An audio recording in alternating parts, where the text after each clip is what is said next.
Dear colleagues, we continue our working day in the UCMC, and I invite to the microphone Colonel Andriy Lysenko, official spokesperson of the Ministry of Defense.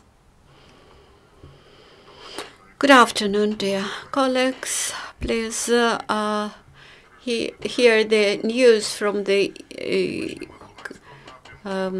ATO area.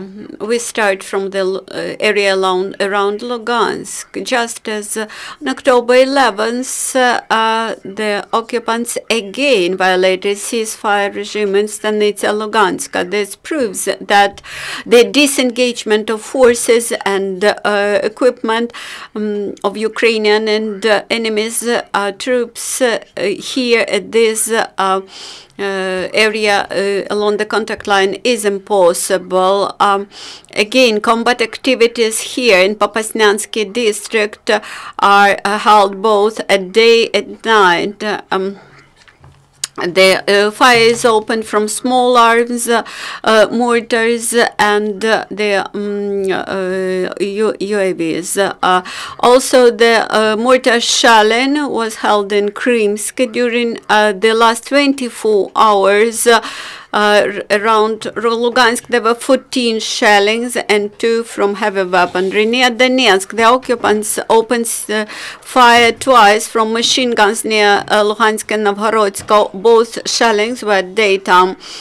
And for the first, during the last 2 months, there were no combat activities in Avdiivska industrial area near Mariupol. Along the contact line between Talakivka and Shirokina, the most intensive combat operations continue. The tactics of the occupants remains the same. That is, they held strong shellings of Ukrainian positions from heavy weaponry. The majority of shellings are held at daytime near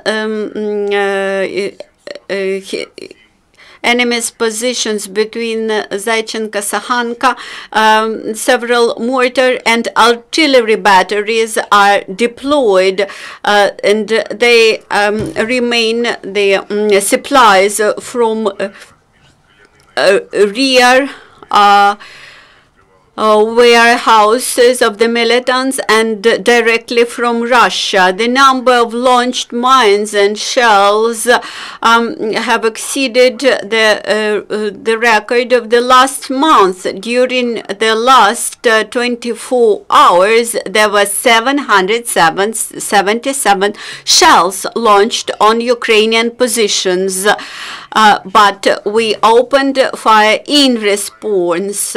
Also in Vodane and Shirokina, there were the most intensive shellings. Also near Mariupol, there were 20 shellings, out of them 14 from heavy weaponry.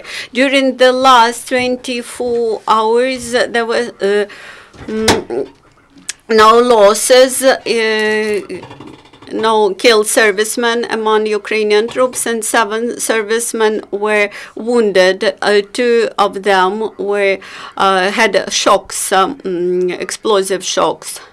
The enemy's losses: 3 killed and 10 wounded.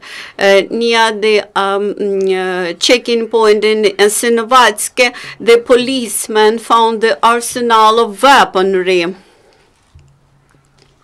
Near Kramatorsk, the policemen had detained the servicemen from the militants. Back in spring 2014, he joined illegal band formations in order to earn money. During 1 month, he carried out his service at the checkpoints. Currently, he cooperates with the investigators and special services in Ukraine. This is all information. Any questions or comments? No questions or comments. Thank you very much. Dear colleagues, the next event will be at 2 p.m.